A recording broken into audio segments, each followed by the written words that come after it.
Mommy is very sick, so I came to sell my toys to buy medicine. What the CEO did next shocked everyone.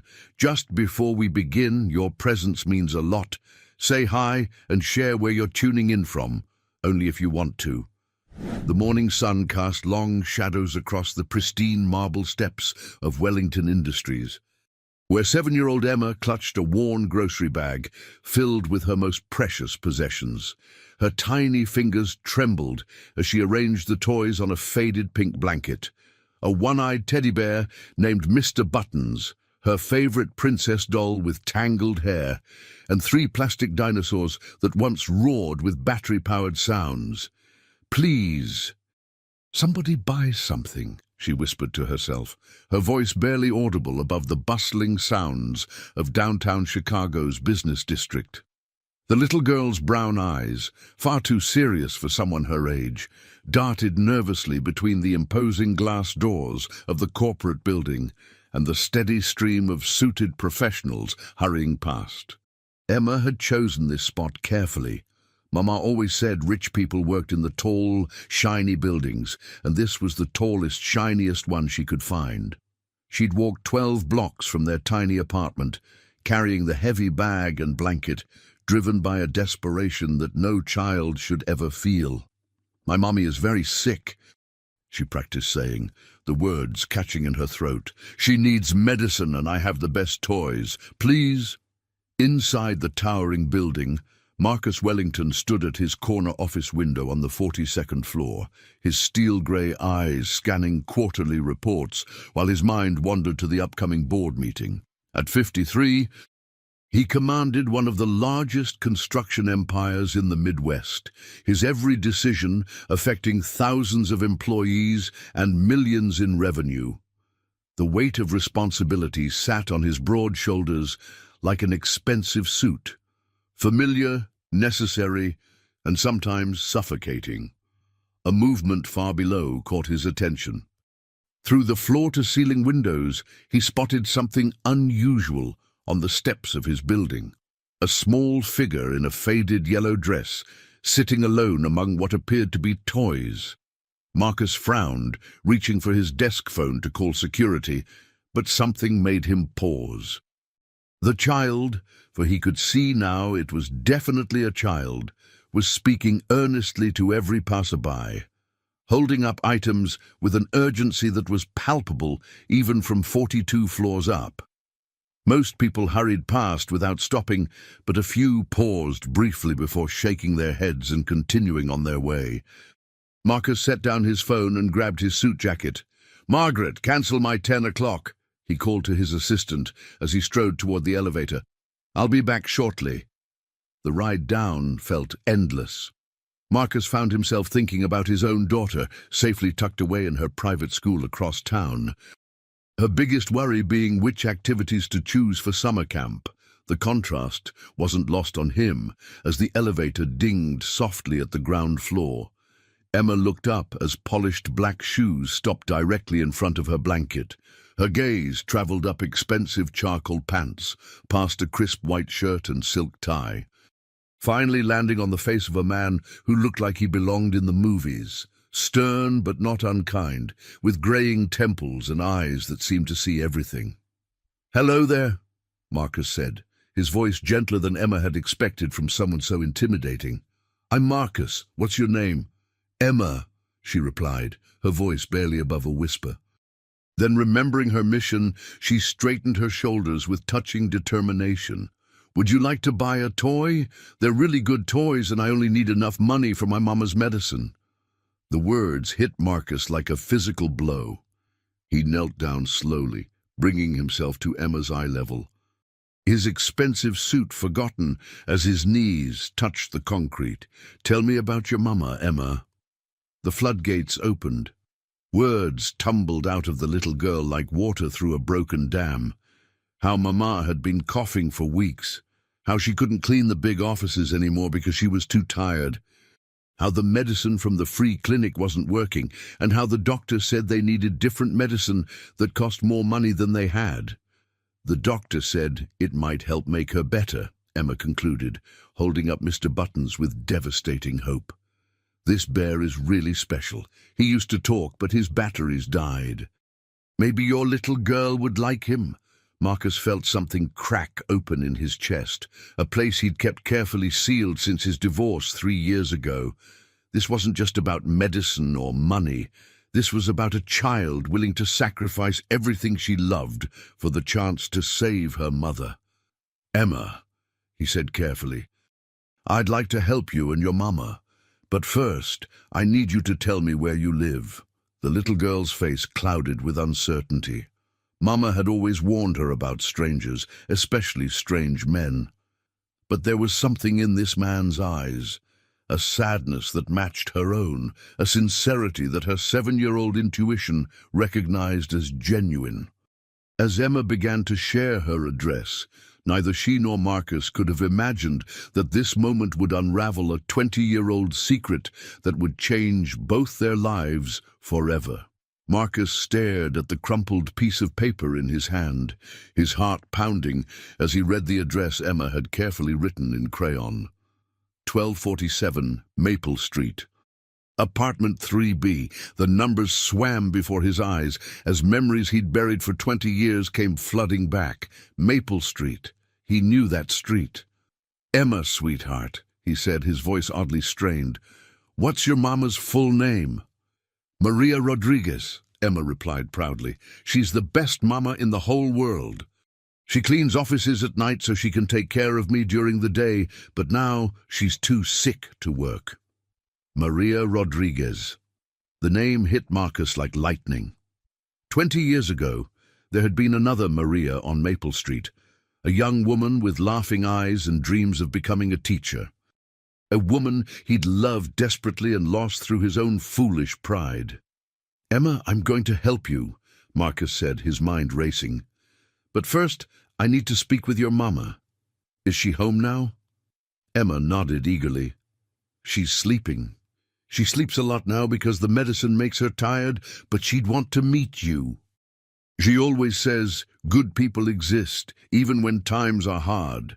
Marcus carefully helped Emma pack her toys, his hands shaking slightly as he folded the small blanket. As they walked toward his car, he caught his reflection in the building's glass doors. A successful businessman worth hundreds of millions, but inside, he felt like the 25-year-old who'd made the biggest mistake of his life.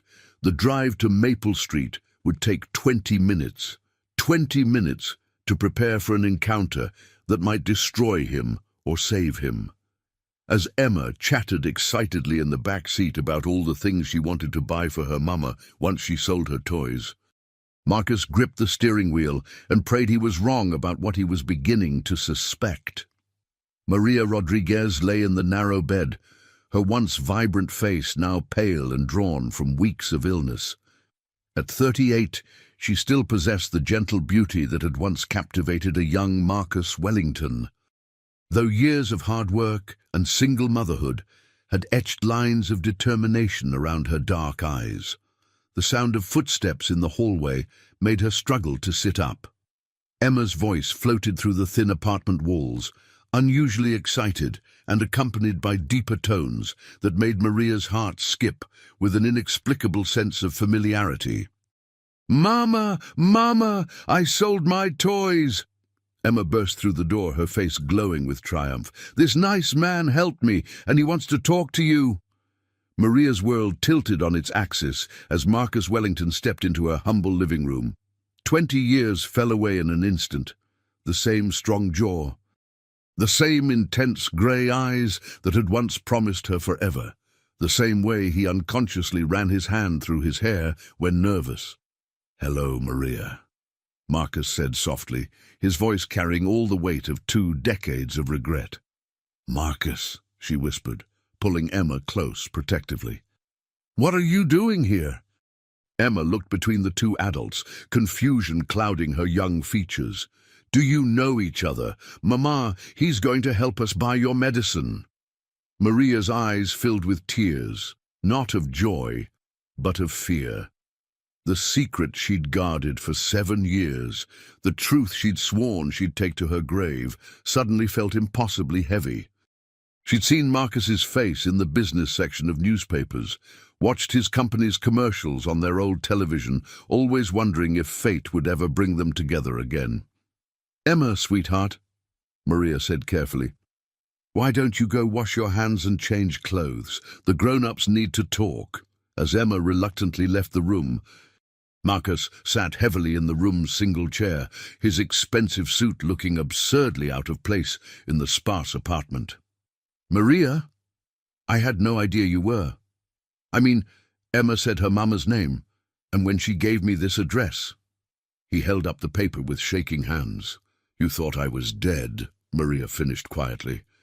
"Like everyone else from our old life. The car accident 20 years ago had been devastating. Maria's family killed instantly, herself barely surviving with amnesia that lasted months. By the time her memories returned, Marcus had already been married to someone else. Someone from his wealthy social circle who could give him the life his family expected. "I looked for you," Marcus said desperately. "When I heard about the accident, I went to the hospital, but they said there were no survivors. How could they have gotten it wrong?" Maria's laugh was bitter. "They didn't get it wrong, Marcus.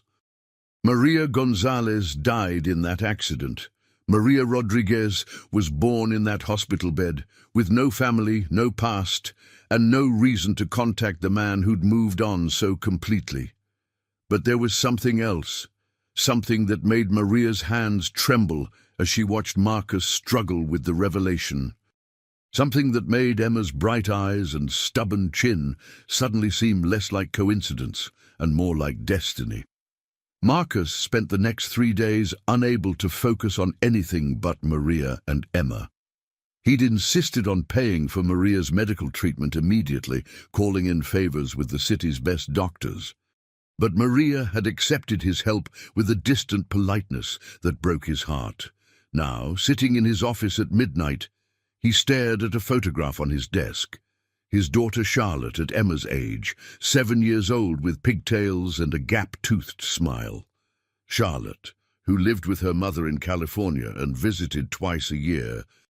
Their relationship strained by distance and his own emotional unavailability. The similarities between Charlotte and Emma were striking, but what haunted Marcus was something deeper. Emma's fierce determination, her way of tilting her head when she was thinking, the stubborn set of her jaw when she was determined about something, these weren't traits she could have inherited from Maria. His intercom buzzed. "Mr. Wellington, there's a Maria Rodriguez here to see you. She says it's urgent." Marcus's heart leapt. "Send her up immediately." Maria appeared in his doorway, looking stronger than she had in days. The new medication already beginning to work its magic, but her eyes held a resolve that made Marcus's stomach clench with anticipation. "We need to talk," she said, closing the door behind her. "About Emma. About why I really never contacted you after the accident. Maria, whatever happened between us, I want you to know—" "Marcus, stop." Now she held up her hand, her voice shaking. "Before you say anything else, before you make any more generous offers or promises, you need to know the truth." She moved to his window, looking out at the city lights, as if gathering courage from their glow. "The accident happened 3 weeks after I found out I was pregnant." The words hit Marcus like a physical blow. He sank into his chair, his mind reeling as pieces of a puzzle he hadn't known existed began falling into place. "When I woke up in that hospital, I had no memory of our relationship, of the pregnancy, of anything. It wasn't until months later that my memories returned. And by then—" She turned to face him, tears streaming down her face. "By then you were married. Your wedding announcement was in the society pages. I was a janitor's daughter with no family, no money, and no right to destroy your perfect new life." "But Emma," Marcus whispered. "How old is she exactly?" "She turned 7 last month, Marcus. 7 years and 9 months since the accident." The calculation was simple, devastating, and undeniable. Marcus stared at Maria as the full weight of what she was telling him crashed over him like a tsunami. Emma wasn't just any child he'd helped on his building steps. Emma was his daughter, The revelation hung between them like a live wire, dangerous and impossible to ignore. Marcus sat in stunned silence as Maria continued, her voice steady despite the tears flowing down her cheeks. "I've watched you from afar for 7 years, Marcus. I've seen your interviews, your success, your other daughter. I convinced myself that Emma and I were better off on our own, that we didn't need anything from your world."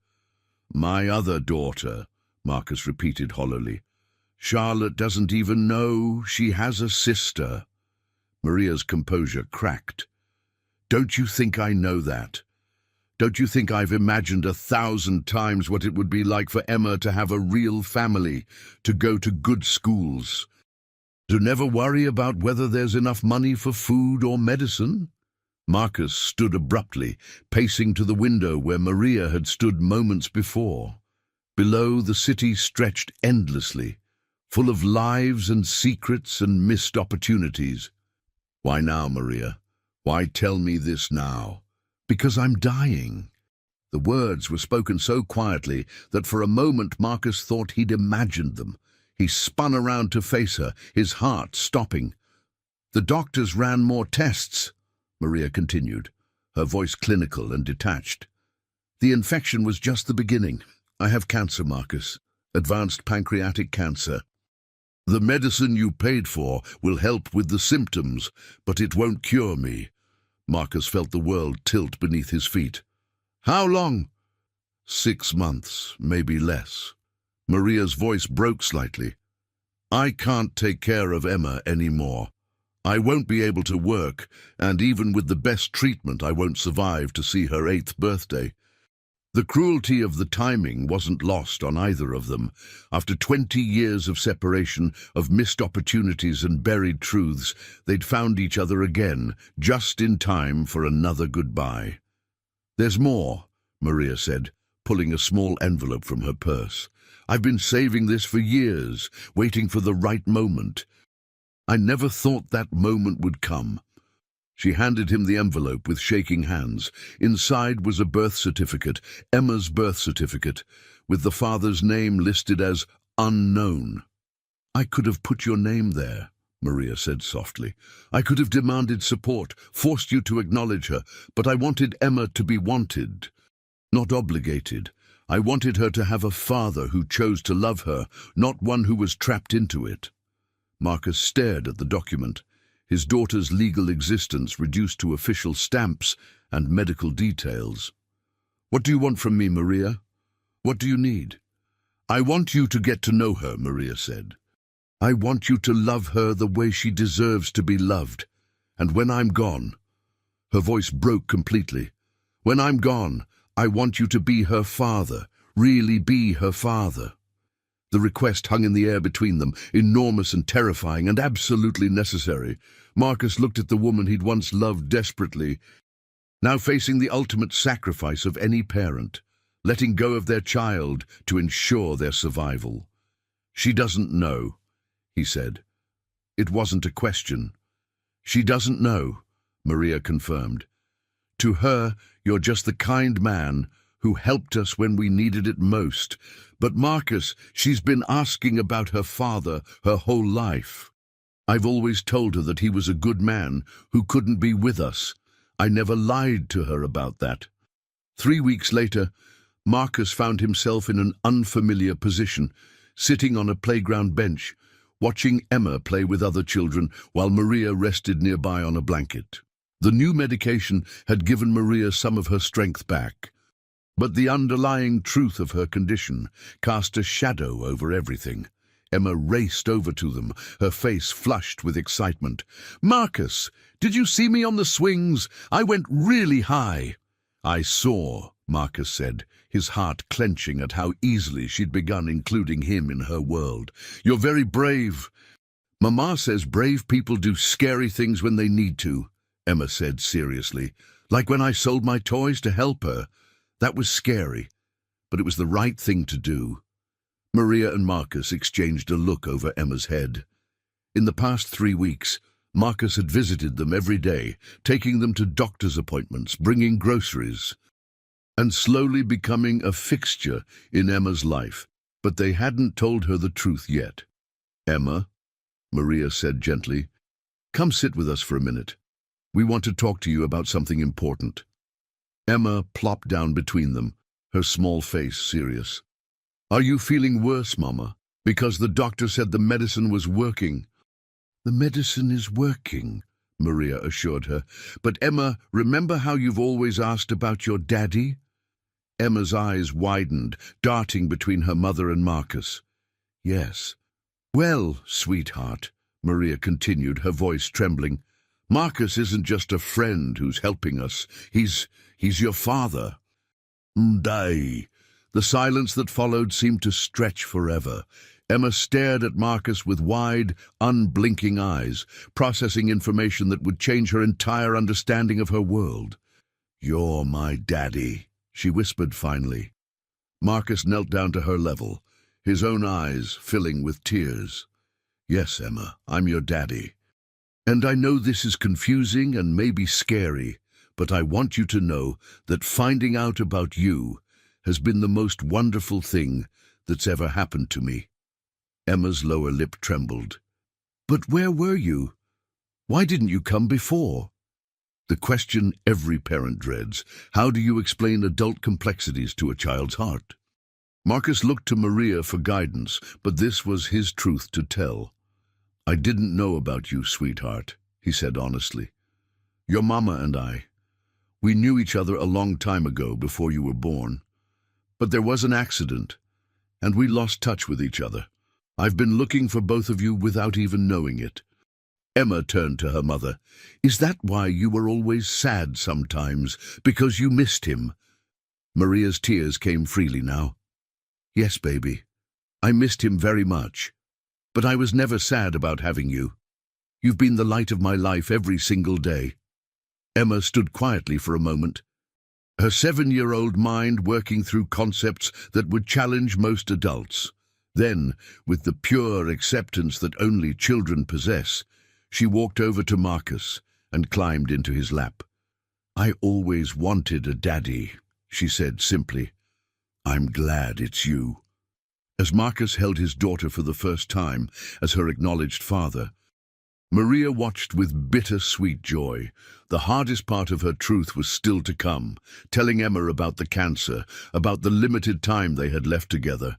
But for this moment, in the golden afternoon light of the playground, her daughter finally had what she'd always wanted: a complete family, even if it had come just in time for goodbye. Marcus Wellington had commanded boardrooms filled with intimidating executives, negotiated million-dollar deals under crushing pressure, and built an empire from nothing.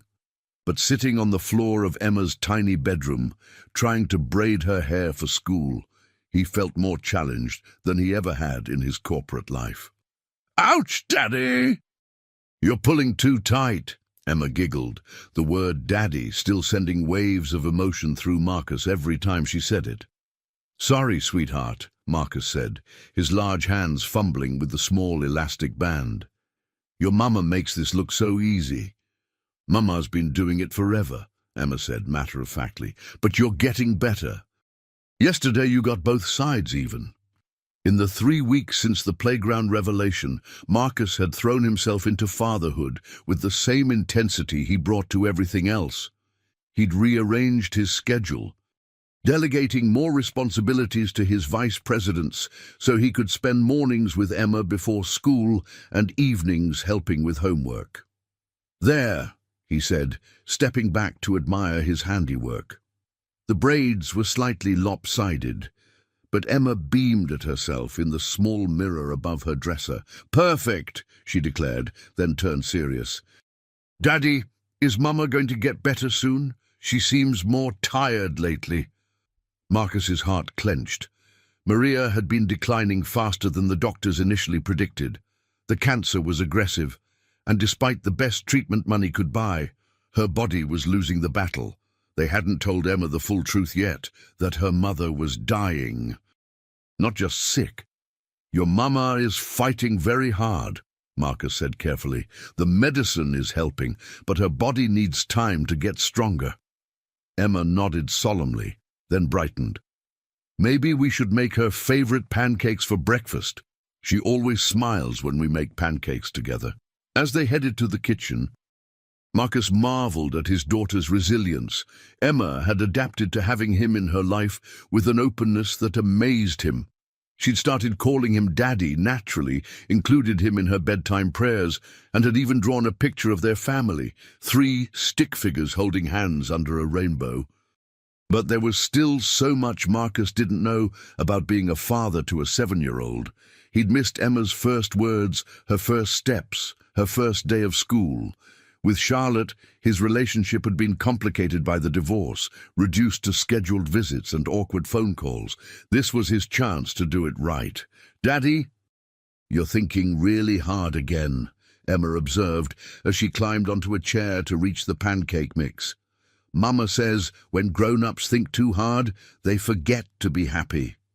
"Your mama is very wise," Marcus said, lifting Emma so she could pour ingredients into the bowl. "What do you think about when you're happy?" "I think about you and Mama and me being a family," Emma said simply, "and I think about how lucky I am that you found us." The innocence of her words broke Marcus's heart. Emma had no idea that their time as a complete family was measured in weeks, not years. She didn't know that soon, very soon, she would lose the person who'd been her entire world for 7 years. "Emma," Marcus said quietly, "what would you think about meeting your sister?" Emma's eyes widened with excitement. "I have a sister? A real sister? Her name is Charlotte, and she's 10 years old. She lives far away with her mama, but I thought maybe she could come visit us." The truth was, Marcus had been struggling with how to tell Charlotte about Emma. His relationship with his older daughter was already strained, and introducing a half-sister, especially under these circumstances, felt like navigating a minefield. "I would love to meet her," Emma exclaimed. "Does she like pancakes?" "Does she know about me?" "She will soon," Marcus promised, though the conversation he needed to have with Charlotte's mother, his ex-wife Rebecca, would be one of the most difficult of his life. As they cooked together, Maria appeared in the doorway, wearing the soft smile that had first captured Marcus's heart 20 years ago. But now that smile was shadowed by exhaustion and pain she tried hard to hide. "Something smells wonderful," she said. Accepting the chair Marcus quickly pulled out for her. "Daddy made pancakes," Emma announced proudly.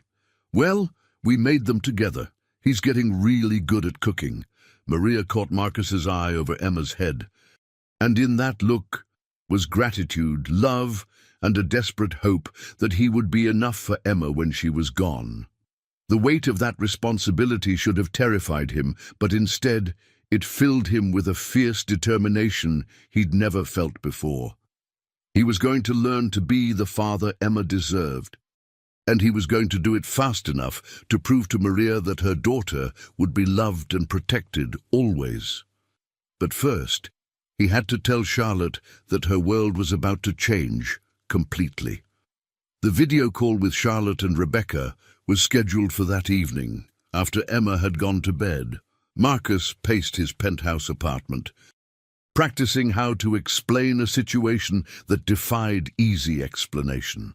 How do you tell your 10-year-old daughter that she has a sister she's never met, born from a relationship that predated her parents' marriage? Rebecca's face appeared on the screen first, her perfectly styled blonde hair and sharp business suit a stark contrast to the warm, chaotic environment of Maria and Emma's small apartment. Behind her, Charlotte bounced into view, her dark hair, so like Marcus's, pulled back in a neat ponytail. "Hi, Daddy," Charlotte said brightly, though Marcus noticed the slight distance in her voice that had developed over the past year. Since the divorce 3 years ago, their relationship had become increasingly formal, shaped by scheduled calls and holiday visits. "Hello, sweetheart. Rebecca." Marcus nodded to his ex-wife, who was studying him with the shrewd intelligence that had once attracted him to her. "You look different, Marcus," Rebecca observed, "less corporate. What's this urgent matter you needed to discuss?" Marcus took a deep breath. Charlotte, what I'm about to tell you might be surprising, but I want you to know that it doesn't change how much I love you. Charlotte's expression grew wary. Are you getting married again? No, sweetheart, but I've recently discovered that you have a sister. A younger sister named Emma. The silence that followed was deafening. Rebecca's face had gone completely still, while Charlotte looked confused. I don't understand, Charlotte said slowly. How can I have a sister? Marcus launched into the story, the careful, edited version appropriate for a 10-year-old. He explained about Maria, about the accident, about not knowing Emma existed until recently. He watched Charlotte's face carefully, seeing confusion give way to hurt, then to something that might have been excitement. She's 7? Charlotte asked. And she's been living here in Chicago this whole time? Yes, and Charlotte, she's wonderful.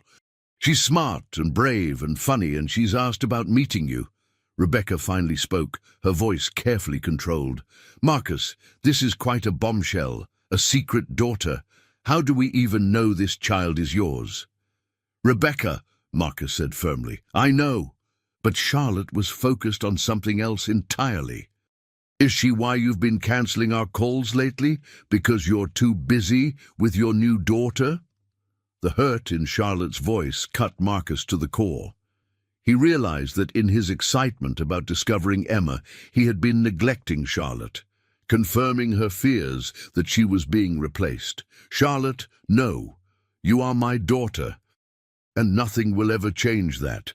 Emma doesn't replace you. She's an addition to our family, not a replacement for anyone. But she gets to see you every day, Charlotte said, tears starting to flow. She gets to have breakfast with you and do homework with you and all the things I wish I could do. Marcus felt his heart breaking. In trying to make up for lost time with Emma, he'd inadvertently hurt Charlotte. Sweetheart, I want you to come visit. I want you to meet Emma, and I want us to figure out how to be a family together. What about Emma's mother? Rebecca asked sharply. Where does she fit into this picture? Marcus hesitated. He hadn't planned to share Maria's diagnosis, but the question demanded honesty. Maria is very sick. She's dying. The words hung heavy in the digital space between them. Charlotte's anger immediately transformed into something softer, more complicated. Emma's mommy is dying, Charlotte whispered. That's so sad.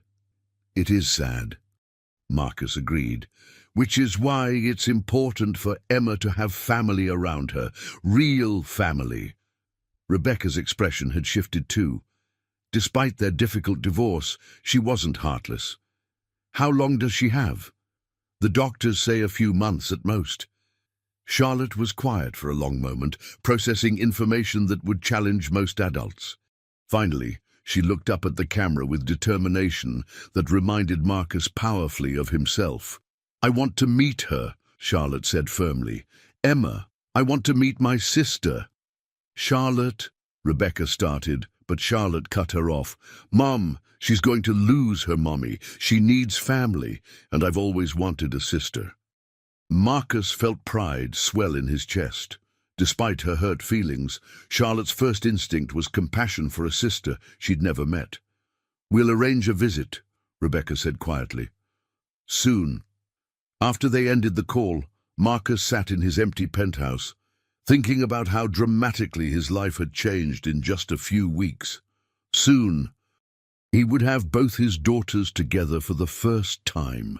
He only hoped that Emma would still have her mother to witness it. Charlotte's arrival in Chicago was orchestrated with military precision.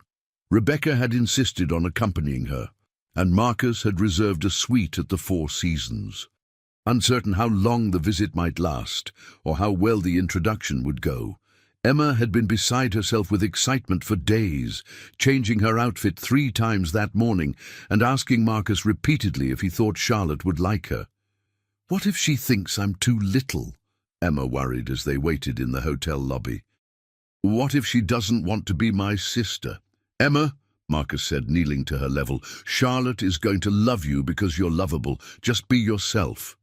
When the elevator doors opened and Charlotte stepped out, flanked by Rebecca and a mountain of designer luggage, Emma literally bounced on her toes. Charlotte, for her part, stopped dead and stared at the little girl who was unmistakably her half-sister.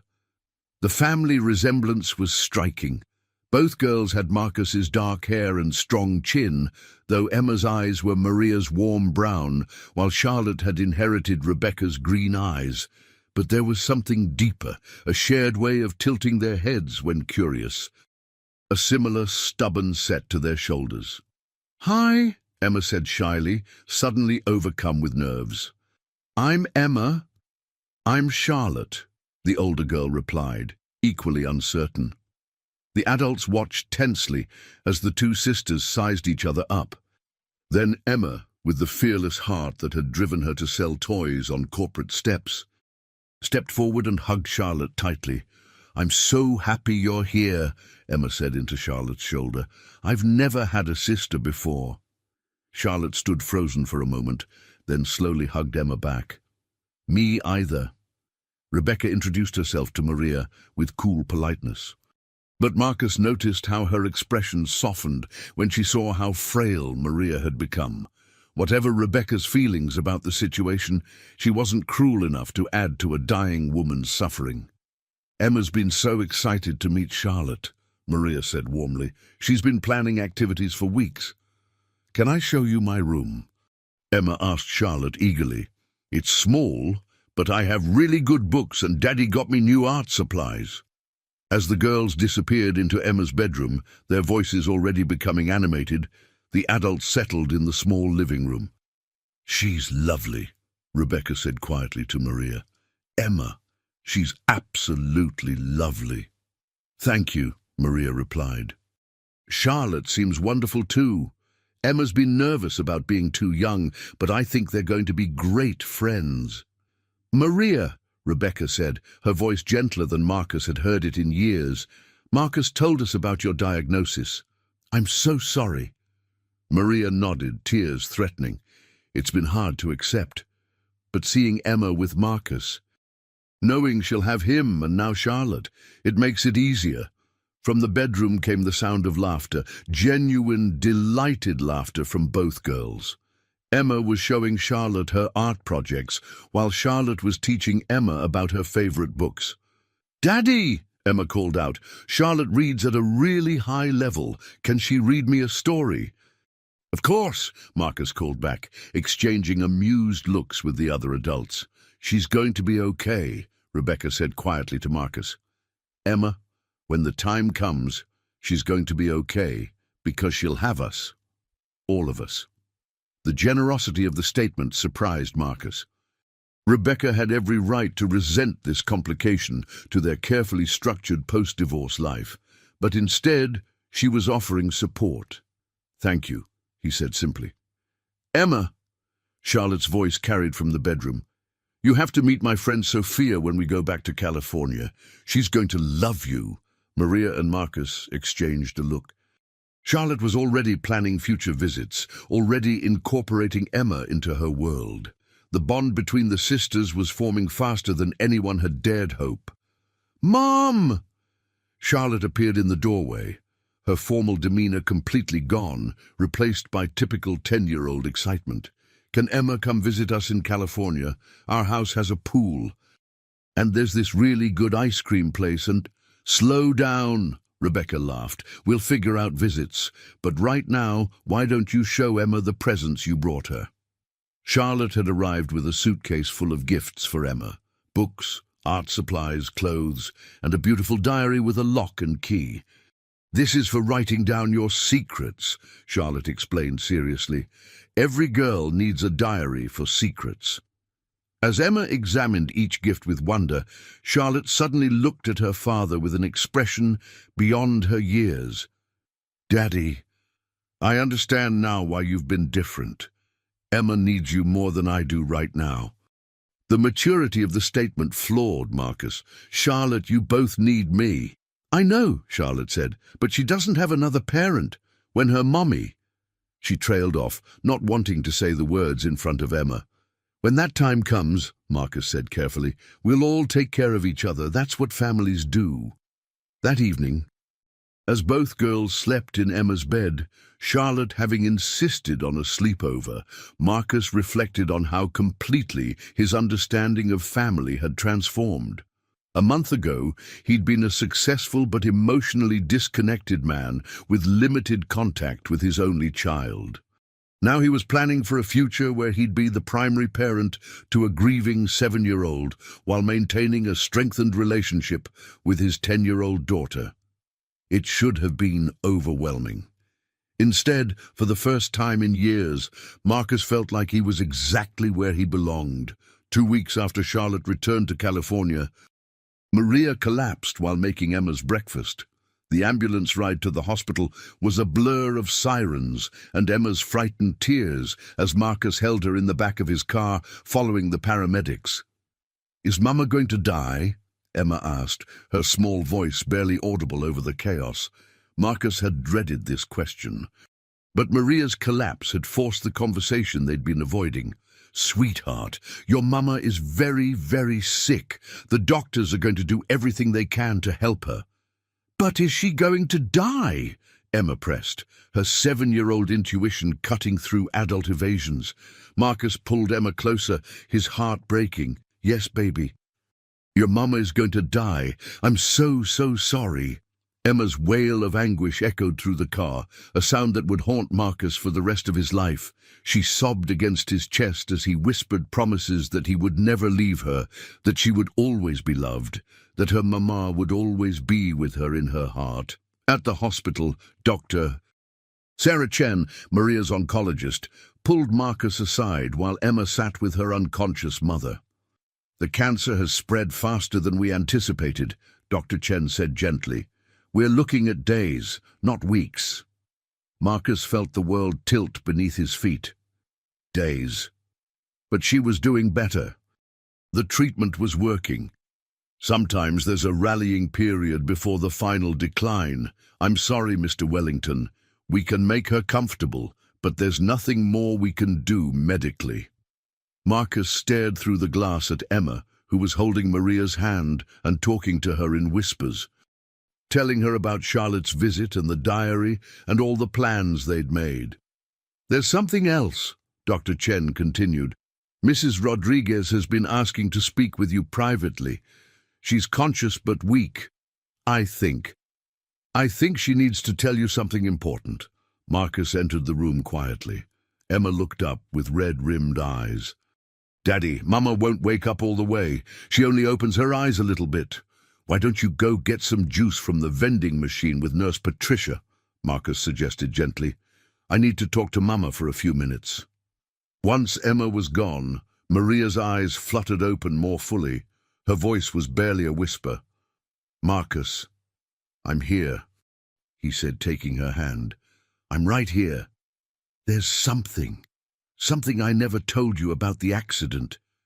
Maria's breathing was labored, each word an effort. "Maria, you don't need to." "Yes, I do." Her grip on his hand tightened with surprising strength. "The accident, it wasn't an accident." Marcus felt ice form in his veins. "What do you mean?" "My stepfather. He found out about us, about the pregnancy. He was furious that I was involved with a Wellington. Said it would ruin the family's reputation if anyone found out his stepdaughter was pregnant by the town's golden boy." Marcus's mind reeled. Maria's stepfather, Robert Vance, had been a prominent city councilman, obsessed with social standing and political connections. "He arranged the accident," Maria continued, her voice growing weaker. "Tampered with the brakes on my father's car. He wanted to scare me, make me lose the baby. He never meant for everyone to die, just to end the pregnancy." "My God," Marcus breathed. "Maria, why didn't you tell me this before?" "Because he's still alive, Marcus. He's still powerful, and if anything happened to me, if the truth came out." She struggled to sit up slightly. "Promise me you'll protect Emma from him. Promise me you won't let him near her." The revelation hit Marcus like a physical blow. Robert Vance, who was now serving his 4th term as mayor, had murdered Maria's family and stolen 20 years from all of them. The man had attended Marcus's wedding, had shaken his hand at charity events, had smiled and made pleasant conversation while harboring a monstrous secret. "I promise," Marcus said fiercely. "I swear to you, Maria, I will protect her." "There's evidence," Maria whispered. "In my jewelry box. There's a safety deposit box key, bank documents, recordings. I've been gathering proof for years, waiting for the right time." "Evidence of what?" "Everything. The accident, the cover-up, the bribes he paid to keep people quiet. I was going to expose him when Emma turned 18, when she was old enough to handle the truth." Maria's eyes were closing again, exhaustion overtaking her. "But now it's up to you.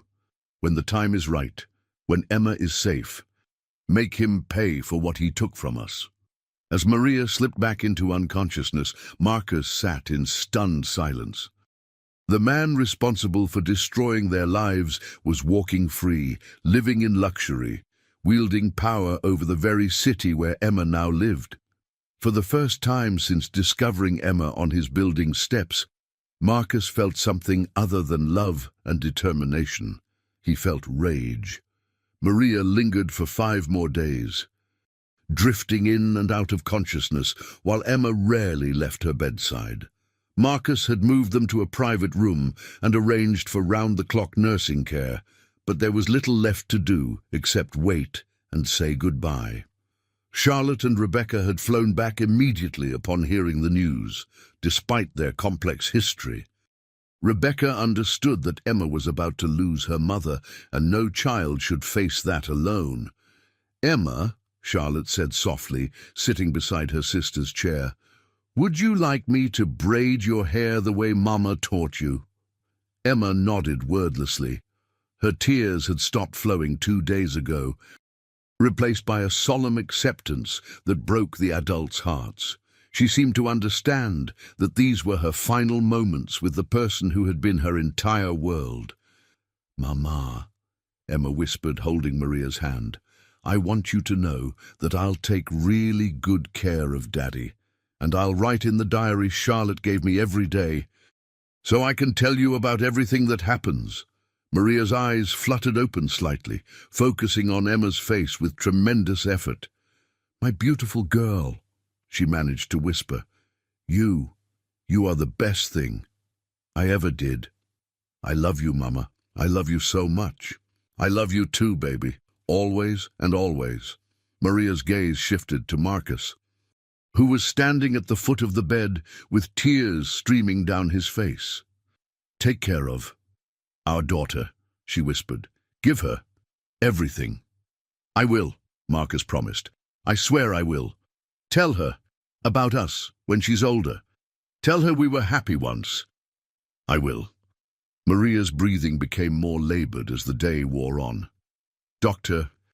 Chen had explained that the end would likely come quickly once her body began shutting down. Charlotte held Emma while Rebecca sat quietly in the corner, and Marcus maintained his vigil beside Maria's bed. As the sun began to set, casting golden light through the hospital room windows, Maria opened her eyes one last time. "Emma?" she called softly. Emma was immediately beside her, taking her mother's hand. "I'm here, Mama." "Remember what I always told you about the stars?" Emma nodded through her tears. "That each star is someone who loves us, watching over us from heaven. I'm going to be the brightest star you've ever seen. Every night, look up and find me. I'll be there. Promise? Promise." Maria's breathing slowed, became peaceful. Her eyes remained fixed on Emma's face, full of love and desperate memorization, as if trying to carry her daughter's image with her into whatever came next. "I see your daddy's eyes," Maria whispered with her final breath. "So beautiful. Both of you. So beautiful." The silence that followed was profound. Emma sat holding her mother's still hand, staring at her peaceful face as if waiting for her to wake up. "She's gone," Emma said finally, her voice small and lost. "My mama's gone." Marcus gathered Emma into his arms, and this time when she cried, it was with the raw, devastating grief of a child who suddenly understood what forever meant. Charlotte cried too, for the sister she was only beginning to know, and for the mother Emma would have to live without. As the hospital staff quietly took care of necessary arrangements, Marcus held both his daughters and made a silent vow to Maria. He would give Emma everything: love, security, family, and when the time was right, justice for the man who had stolen their chance at happiness 20 years ago. But tonight, he would simply hold his daughters and help them navigate their first night in a world without Maria Rodriguez. The brightest star in Emma's sky had gone dark, but she wouldn't have to face the darkness alone. 6 months later, the morning sun streamed through the windows of Marcus's penthouse apartment, now transformed to accommodate his expanded family. Emma's artwork covered one entire wall of the living room, while Charlotte's academic awards and Emma's school projects shared space on the refrigerator. The sterile corporate atmosphere that had once defined Marcus's home had been replaced by the beautiful chaos of family life. Emma sat at the kitchen island, carefully writing in the diary Charlotte had given her, her tongue peeking out in concentration as she formed each letter. At 8 years old now, she had grown taller and stronger, but the shadows of grief still lingered in her dark eyes. "Dear Mama," she wrote in her careful script, "today is the day Daddy says we're going to make the bad man pay for what he did to you. I'm scared. But Daddy says being brave means doing what's right even when you're scared. Charlotte is here to help us be brave too." Marcus watched his daughter write, his heart both breaking and swelling with pride. The past 6 months had been the most challenging of his life, helping Emma navigate her grief while simultaneously investigating Maria's claims about Mayor Robert Vance. The evidence Maria had hidden away had proven to be a treasure trove of documentation spanning 20 years, phone recordings, bank statements showing suspicious transactions, and most damning of all, a deathbed confession from the mechanic who had been paid to tamper with the Rodriguez family car. Maria had been methodical in her pursuit of justice, even as cancer consumed her body. "Daddy," Emma said, looking up from her diary, "are you sure we have enough proof to make the judge believe us?" Marcus knelt beside his daughter, struck once again by her incredible maturity. She understood far more about their situation than most 8-year-olds could comprehend, but life had forced Emma to grow up faster than any child should. "We have more than enough proof, sweetheart. Your mama was very smart and very careful. She made sure we would be able to show everyone the truth." The doorbell rang, and Charlotte rushed to answer it. Rebecca entered, followed by a woman Marcus had come to respect deeply over the past months, District Attorney Sandra Mitchell, a no-nonsense prosecutor who had taken Maria's case personally when Marcus first brought her the evidence. "Are you ready for this?" Sandra asked Marcus quietly, while the girls played nearby. "Vance's lawyers are going to fight dirty. They'll try to discredit Maria's evidence, claim it was fabricated by a bitter woman seeking revenge." "Let them try," Marcus said firmly. "We have the mechanic's signed confession, bank records showing payments from Vance's personal accounts, and security footage from the garage where the tampering took place. Maria spent 20 years building an airtight case. What about Emma? Are you sure you want her to testify?" Marcus looked at his daughter, who was showing Charlotte something in her diary. "She wants to. She says her mama would want people to know the truth." Emma had insisted on testifying, despite the trauma it might cause. She wanted to tell the world about her mama's courage, about the 20 years they'd lost, about the family that had been stolen from them. Charlotte walked over to them, her expression serious beyond her 10 years. "Daddy, I've been thinking about what happens after today." What do you mean, sweetheart? After the bad man goes to jail, what happens to our family? Do Emma and I still get to be sisters even though her mama isn't here anymore?" Rebecca answered before Marcus could speak. "Charlotte, Emma is your sister forever. Nothing will ever change that. In fact, she looked at Marcus, who nodded encouragingly. Your father and I have been talking, and we think it would be good for both you girls if Emma spent part of her summers in California with us. Charlotte's face lit up with pure joy. Really? Emma, did you hear that? You can come swimming in our pool and meet all my friends, and we can have sleepovers every night. Emma smiled, the first genuine smile Marcus had seen from her in weeks. I would like that very much. The courthouse. 3 hours later, they sat in the imposing courtroom where Robert Vance's fate would be decided. The mayor sat at the defendant's table, his silver hair perfectly styled, his expensive suit impeccable, but his face drawn with the stress of having his carefully constructed world crumbling around him.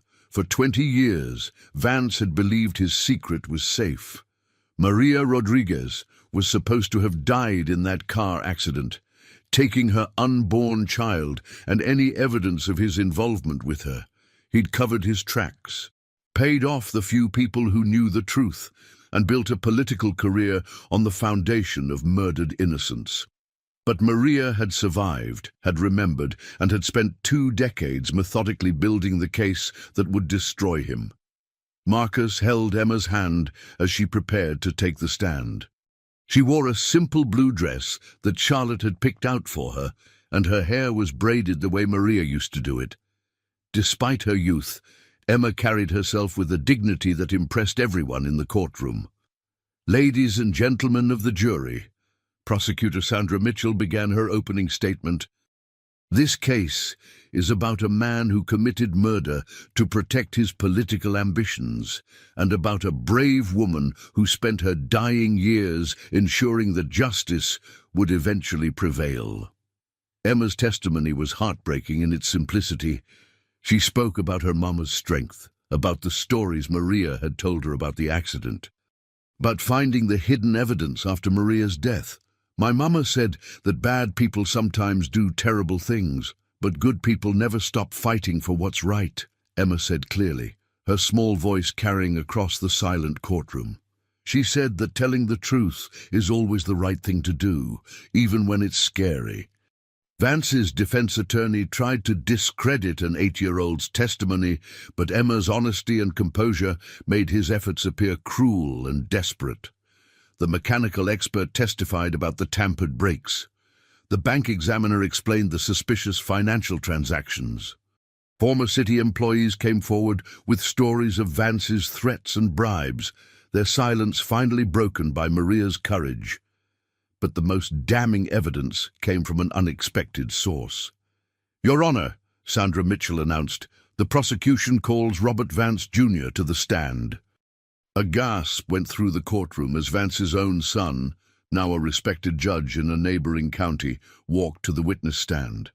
The elder Vance's face went completely white. Bobby, he whispered, staring at his son in horror. Judge Robert Vance Jr. had lived with his father's secret for 20 years, had watched the man he'd once idolized build a career on the graves of innocent people. When Marcus had approached him with Maria's evidence, the younger Vance had finally found the courage to speak.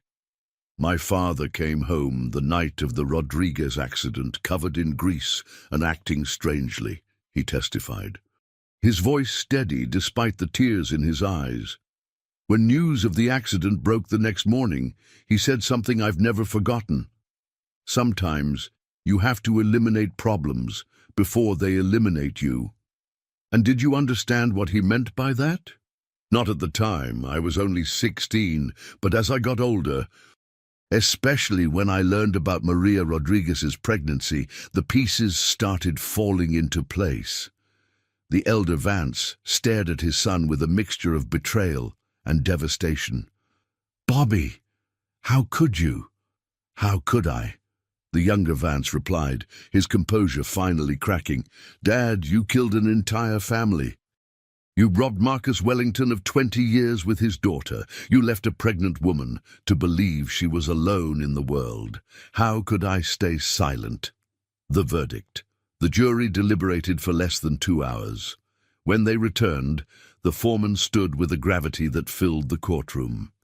On the charge of first-degree murder in the deaths of Carlos Rodriguez, Isabella Rodriguez, and Michael Rodriguez, we find the defendant guilty. On the charge of attempted murder in the case of Maria Rodriguez, we find the defendant guilty. On the charges of conspiracy, bribery, and obstruction of justice, we find the defendant guilty on all counts. Emma squeezed Marcus's hand as Vance was led away in handcuffs, his political career and freedom ended by the courage of a woman he'd tried to kill 20 years ago. "Is it over, Daddy?" Emma asked quietly. "It's over, sweetheart. Your mama got her justice." And 3 years later, Emma's 11th birthday party was held in the backyard of Marcus's new house, a warm, welcoming home in a family-friendly neighborhood, far different from the sterile penthouse where he'd once lived alone. Charlotte, now 13 and visiting for the summer, had spent weeks planning every detail of the celebration.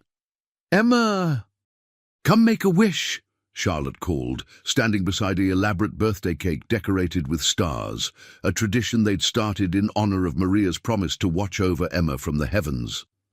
Emma, now tall for her age with her hair grown long like her mama's had been, closed her eyes and made her wish. When she opened them, she was surrounded by friends from school, neighbors who'd become like family, and the two people who meant everything to her, her father and her sister. Marcus watched his daughters laughing together and felt the profound contentment that had eluded him for most of his adult life. Emma had not just survived her mother's death, she had thrived. She was an honor student, a talented artist, and most importantly, a happy child who remembered her mother with love rather than just grief. "What did you wish for?" Charlotte asked as Emma blew out her candles. "I can't tell you, or it won't come true," Emma said with a grin. "But I will say that I think Mama would be happy with how everything turned out." That evening, after the guests had gone home and Charlotte had fallen asleep, Marcus found Emma sitting on the porch swing, writing in a new diary. She'd filled 7 books since that first one Charlotte had given her. "Writing to Mama?" he asked, settling beside her. "Yes. I tell her about everything, school, friends, you and Charlotte, how we're doing." Emma looked up at the star-filled sky. "I still talk to her sometimes. Is that silly?" "Not at all. I think she's listening." "Daddy, can I ask you something?" "Anything. Were you and Mama really happy once, before everything bad happened?" Marcus smiled, thinking of the young woman with dancing eyes who'd stolen his heart 2 decades ago. "We were very happy, Emma. Your mama was the most wonderful person I'd ever met. She was kind and smart and funny, and she had the most beautiful laugh." "I remember her laugh," Emma said softly. "Sometimes I dream about it." "She loved you more than anything in the world, sweetheart.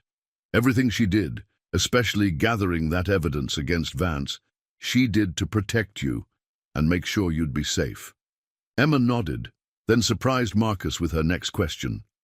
"Do you think you'll ever get married again?" Marcus had been dating Dr. Sarah Chen, Maria's former oncologist, for the past year. Sarah understood grief and healing in ways that had helped both Marcus and Emma process their loss. The relationship was progressing slowly, carefully, with Emma's emotional needs always the primary consideration. "Would that bother you if I did?" Marcus asked carefully. "I don't think so," Emma said thoughtfully. "Dr. Sarah is really nice, and she knew Mama. She says Mama would want us to be happy. She's right about that. Plus, Charlotte says every family needs a mum figure, and Dr. Sarah teaches me about science stuff that Mama didn't know." Marcus laughed at his daughter's practical approach to his romantic life. "Is that your official approval?" "That's my official approval," Emma confirmed with a grin. The wedding 6 months later, Marcus and Sarah were married in a small ceremony in the backyard of their home, surrounded by close friends and family. Emma served as Sarah's maid of honor, while Charlotte was Marcus's best woman, a role she took very seriously. During the ceremony, Emma read a poem she'd written about families being like constellations, different stars coming together to make something beautiful in the darkness. There wasn't a dry eye in the gathering. "Mama," Emma whispered, looking up at the afternoon sky, "I hope you like our new family. Dr. Sarah says she's not trying to replace you, just add to the love we already have." After the ceremony, as guests celebrated and the girls danced with their friends, Marcus found a quiet moment with his new wife. "Any regrets?" Sarah asked, adjusting his tie with the easy intimacy they'd developed. "Only one," Marcus said, pulling her close. "I regret that Maria couldn't be here to see this. She would have loved you." "She is here," Sarah said simply, "in Emma's smile, in Charlotte's protective instincts, in the man you've become. Maria's love is woven into every part of this family." 5 years later, Emma's sweet 16. Emma's 16th birthday fell on a Saturday, and the house was full of teenagers celebrating with music, laughter, and enough food to feed a small army. Charlotte, now a college sophomore studying journalism, had come home specifically for the party. Emma had grown into a beautiful young woman who combined Maria's warmth with Marcus's determination. She was student body president at her high school, captain of the art club, and had already been accepted to several prestigious colleges with full scholarships. But more than her achievements, Emma had developed into someone with deep empathy and unshakable integrity, qualities that would have made Maria incredibly proud. "Emma," Marcus said, pulling her aside during the party, "I have something special for you." "Ooh." He handed her an envelope that contained 2 items. The deed to a community center that had just been completed in Maria's name, and the keys to Maria's safety deposit box, which had contained not just evidence against Vance, but also letters Maria had written to Emma for each of her birthdays through age 18. "The community center?" Emma asked, tears in her eyes as she read the dedication plaque plans. "It's yours to run however you think your mother would want. The board of directors has already approved you for a position when you turn 18. And these letters. Your mama wrote them while she was sick, planning for birthdays she knew she wouldn't be here for. She made me promise to give them to you when you were old enough to understand them fully." Emma clutched the letters to her chest, overwhelmed by her mother's foresight and love. Even in death, Maria was still taking care of her daughter. "There's more," Marcus continued. "Robert Vance died in prison last week, natural causes. The man who took so much from our family is finally gone." Emma was quiet for a long moment, processing this news. "I don't feel happy about it," she said finally. "I feel peaceful, like a chapter is finally closed." "That's exactly how I feel. Daddy, can I ask you something that's been on my mind? Always. What would have happened if I hadn't gone to sell my toys that day? If I hadn't been brave enough to sit on those steps?" Marcus considered the question seriously. "I think we would have found each other eventually. Love that strong doesn't stay hidden forever, but I'm grateful we found each other when we did. Because every day with you has been a gift." The letters. That night, after the party guests had gone home, Emma sat in her room reading Maria's letters. Each one was dated for a specific birthday, filled with advice, encouragement, and the kind of maternal wisdom that transcends death. The letter for her 16th birthday contained a passage that brought Emma to tears. "My beautiful Emma, if you're reading this, it means you've grown into the amazing young woman I always knew you'd become. I hope you know how proud I am, not just of your accomplishments, but of your kindness, your strength, and your ability to love deeply despite experiencing loss. You have your father's intelligence and determination, but you have something else, a light inside you that can't be dimmed by darkness. Use that light to help others, to fight for justice like we fought for justice, and to never let fear stop you from doing what's right. I know you probably wonder sometimes if I would approve of the choices you're making, the family you've built, the life you're living. Let me tell you with absolute certainty, I approve of everything that makes you happy and helps you grow into the person you're meant to be. Your father is a good man who loves you completely. Sarah is a wonderful woman who will guide you through the things I can't. Charlotte is the sister I always wanted you to have. Together, you're a family that would make any mother's heart sing with joy. Remember what I told you about the stars, my darling. I'm still the brightest one in your sky, and I always will be. East to college and beyond. Emma chose to attend Northwestern University, studying social work and non-profit management. Her goal was to run the Maria Rodriguez Community Center and eventually expand it into a network of support services for single mothers and their children. During her sophomore year, she started a scholarship fund for children who had lost parents to violence or injustice.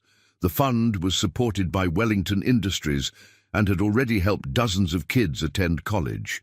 Charlotte, now a successful investigative journalist, often wrote about social justice issues, carrying forward the mission for truth that had defined their family's journey. Marcus, at 62, had scaled back his involvement in day-to-day business operations to focus on philanthropy and spending time with his family. He and Sarah had been talking about adoption, wanting to give another child the kind of love and opportunity that had transformed Emma's life.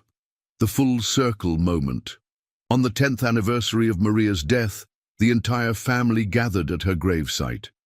Emma, now 21 and about to graduate college, had organized a memorial service that honored not just Maria's memory, but all the families affected by violence and injustice.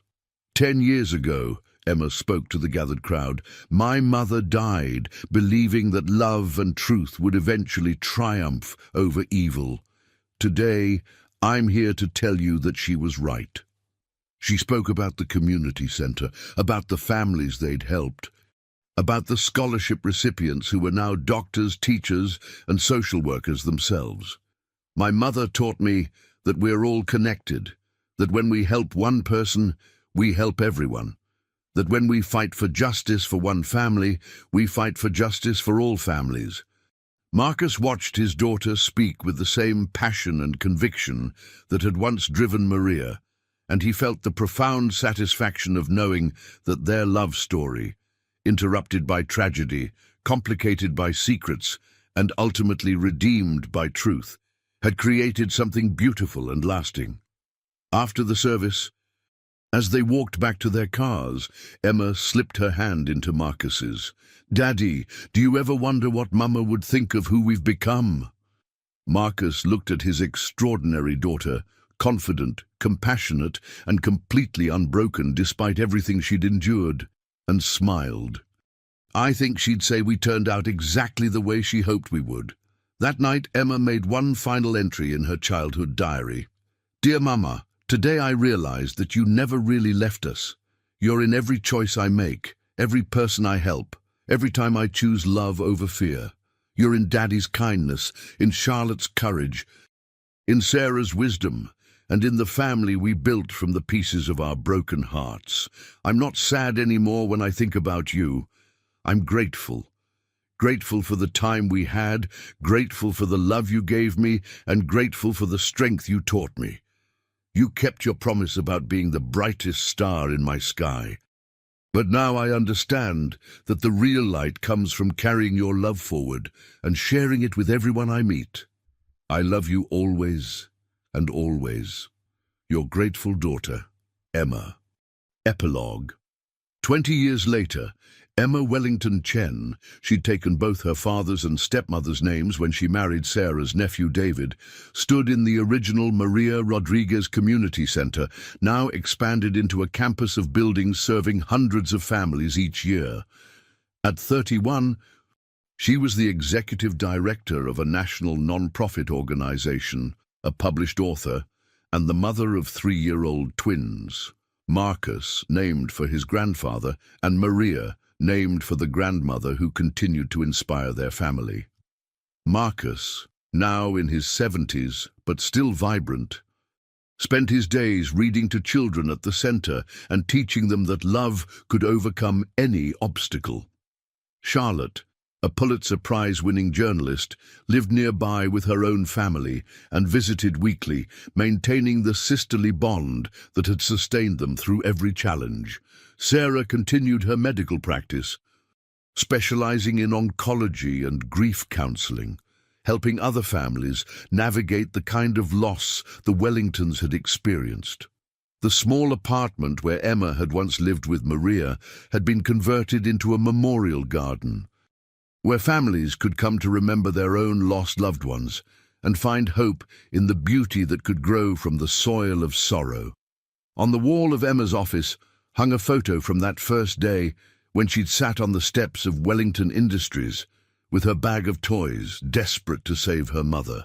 Next to it was a photo from her wedding day, surrounded by all the people who had become her family. And above both photos, mounted in a place of honor, was the last letter Maria had written, addressed not to Emma, but to Marcus. My dearest Marcus, if you're reading this, it means our daughter has grown up and our story has come full circle. Thank you for loving her the way I knew you would. Thank you for giving her the family she deserved. Thank you for proving that love really can conquer all. Watch the stars with her sometimes, and remember that the three of us, you, me, and Emma, were always meant to be a family. It just took us a little longer to find our way to each other than most people do. All my love forever and always. Maria. As Emma tucked her own children into bed that night, little Maria asked her favorite question. Mama, tell us again about great-grandmama Maria and how she watched over everyone from the stars.